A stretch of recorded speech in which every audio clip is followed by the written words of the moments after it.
Have you ever felt like you were living with ghosts? I'm not talking about spooky spirits that go boo in the night. I'm talking about the ghosts of relationships past. These are the exes who still live inside your head, rent-free.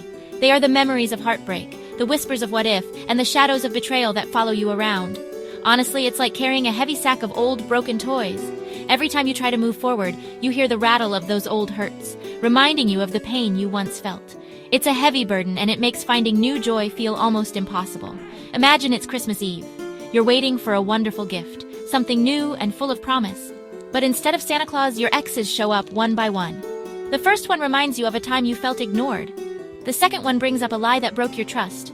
The third one just looks at you with sad eyes, reminding you of a love that simply faded away. They aren't really there, of course, but their presence feels so real. You end up spending your night looking backward at these ghosts instead of looking forward to the beautiful morning that is waiting for you.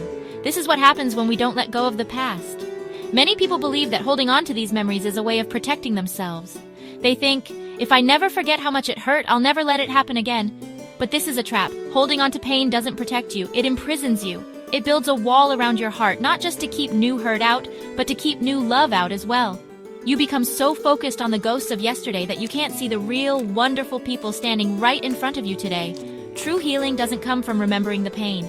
It comes from learning the lesson and then bravely letting the memory go. So how do you ask these ghosts to leave? It starts with a simple, powerful decision. You must decide that your future is more important than your past. You have to tell yourself, I am done carrying this heavy sack. I am ready for something new. It's not easy, I know. It takes courage to face those memories and say goodbye. But you must. Your heart is a home, not a haunted house. It's time to clean house, open the windows, and let the fresh air of a new beginning sweep through. You deserve a peaceful home, free of ghosts. Our hearts are beautiful, powerful things. The heart feels deeply. It loves passionately. It can make you feel like you're flying. When you're in love, your heart can feel like the smartest thing in the world. It screams, this is it! This is the one! Go for it! It's like a very enthusiastic driver, stepping on the gas pedal with all its might, excited about the journey ahead. It wants to go fast, chasing the beautiful sunset on the horizon.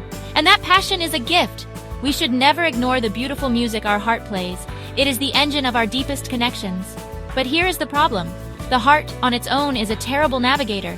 It doesn't read maps. It doesn't check for warning signs. It doesn't notice the sharp turns or the steep cliffs up ahead. The heart only sees the destination, that wonderful feeling of being in love, and it will drive straight through a wall to get there if it has to. This is why so many of us end up in the same kinds of painful relationships over and over again.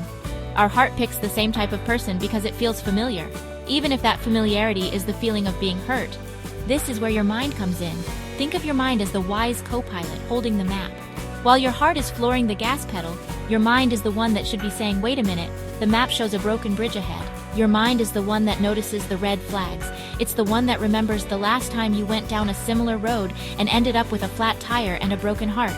Your mind can ask important questions like, does this person treat me with respect? Are their words and actions matching up? Is this relationship healthy for me? Using both your heart and your mind is the secret. It's not about choosing one over the other.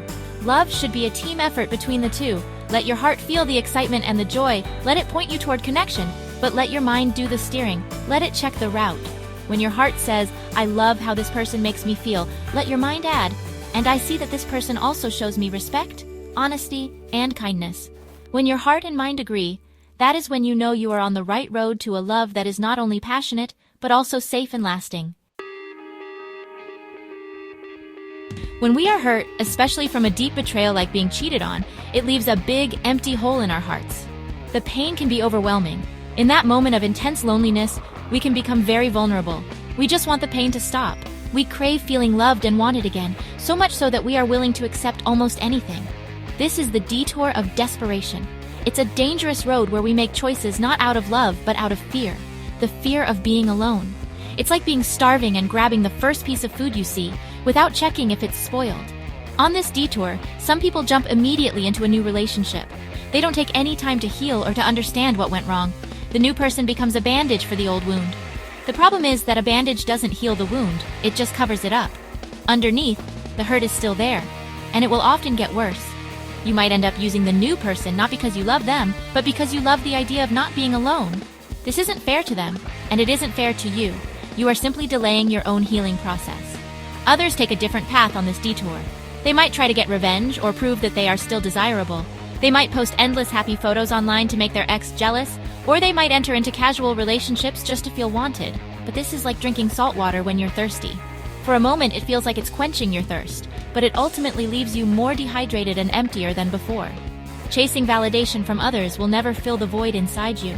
It's a temporary fix that creates a long-term problem, because your self-worth becomes dependent on what other people think.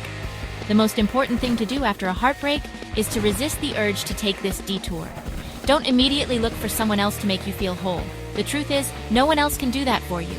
Trying to outsource your happiness is a recipe for disaster. Instead, you must be brave and sit with your pain for a while. Acknowledge it. Grieve the loss. It's okay to be sad. It's okay to be lonely for a season.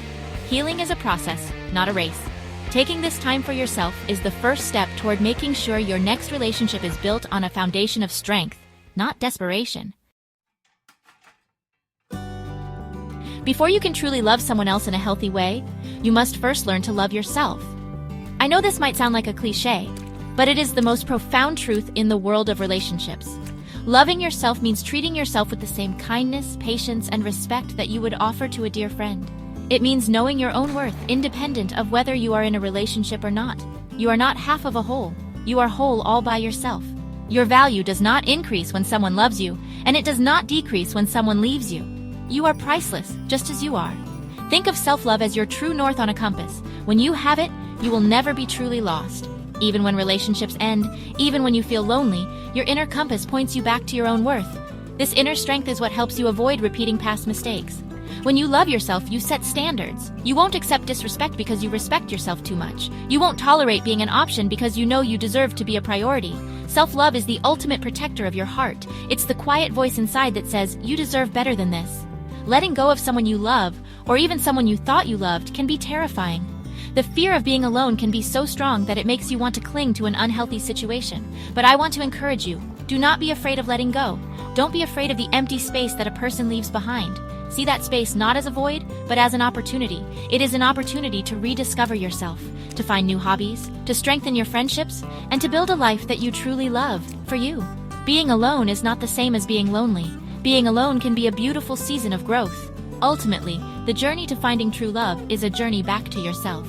It is about building so much love, joy, and peace within your own life that when someone comes along, they are a wonderful addition, not a desperate necessity. Respect yourself enough to walk away from anything that no longer serves you, grows you, or makes you happy. The future is bright. It is filled with hope and the promise of a love that is healthy, respectful, and real. But it all starts with you. Love yourself first, and the right love will find its way to you.